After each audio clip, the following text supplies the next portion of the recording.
بسم اللہ الرحمن الرحیم ایاک نعبد و ایاک نستعین۔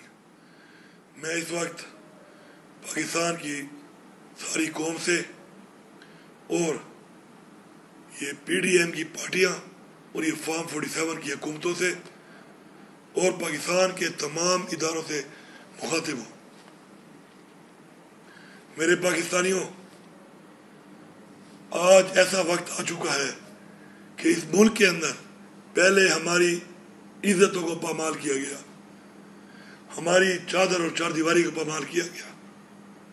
ہم نے ظرف کے ساتھ ظرف دکھاتے ہوئے اس قوم کے لیے، اس ملک کے لیے، پاکستان کے لیے اف تک نہیں کیا۔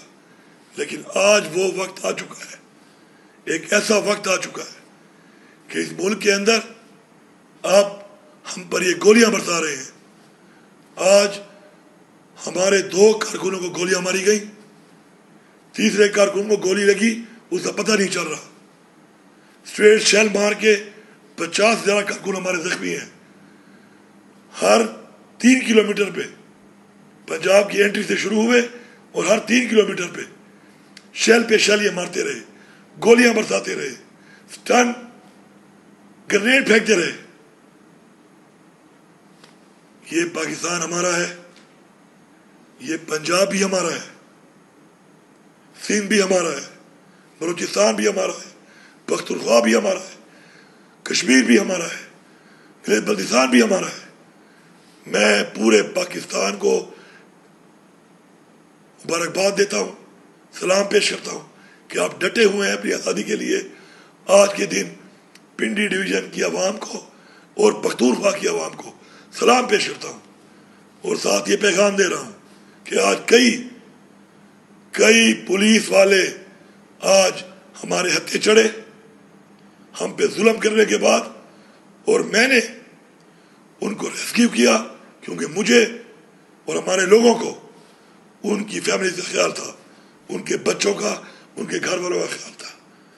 پنجاب پولیس کے وہ نوجوانوں، اگر تم اپنے باپ کی اولاد ہو تو ضرور یہ بیان دینا کہ تم پھنس گئے تھے اور اس کے بعد تمہیں عوام نے چھوڑ دیا، اس ظلم کے باوجود جو تم کرتے رہے۔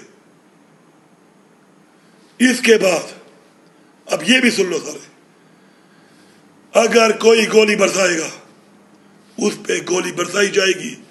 تم 1 گولی چلاؤ گے ہم 10 چلائیں گے، تم 1 ٹیئر گیس مارو گے ہم 10 ماریں گے، تم 1 لاٹھی مارو گے ہم 10 ماریں گے۔ پختونخوا کے لوگوں سن لو، تمام قبائل کے لوگ ہماری پارٹی میں ہیں، تمام قبائل اپنے جرگے کرو اور یہ فیصلہ کرو کہ آج کوئی اور ہے تو کل تم بھی ہو سکتے ہو۔ سب متحد ہو کے اکٹھے ہو جاؤ۔ اس کے بعد ہم اگر جائیں گے اور کوئی یہ سمجھتا ہے یہ پنجاب ہمارا ہے، اور کوئی یہ سمجھتا ہے پنجاب کی عوام ہمارے ساتھ ہے، کوئی یہ سمجھتا ہے کہ وہ ہمیں مارے گا تو پھر مرنے کے لیے تیار رہے۔ یہ میرا واضح پیغام ہے اور یہ دھمکی نہیں ہے، یہ اصلاح کی آخری وارننگ ہے۔ میں اعلان کر رہا ہوں یہاں پر پاکستان کے تمام اداروں کو کہ اگر آپ اپنی قوم کی آواز نہیں سن سکتے، اپنی قوم کی رائے کی عزت نہیں کر سکتے تو سائڈ پہ ہو جائیں۔ عوام کو فیصلے عوام میں کرنے دیں، سیاسی فیصلے سیاسی فکروں کو کرنے دیں، بیچ میں نہ آئیں، اور پھر دیکھیں کہ آگے کیا ہوتا ہے۔ میں باقاعدہ طور پہ آج انقلاب کا اعلان کر رہا ہوں، کیونکہ انقلاب کے علاوہ اس وقت ہمارے پاس کوئی اور حل نہیں ہے۔ اس وقت بمالی کے بعد، چادر اور چار دیواری کی بمالی کے بعد اپنا زر ثابت کر دیا ہم نے، اب بس ہو گئی ہے۔ کوئی گولی چلائے گا تو گولی کھائے گا، پھر دیکھ لیں گے۔ اللہ نے ایک زندگی دی ہے، اس کے ہاتھ میں ہے، کسی کتنی لکھی ہے وہ فیصلہ اس نے کرنا ہے۔ آپ سب کا بہت شکریہ۔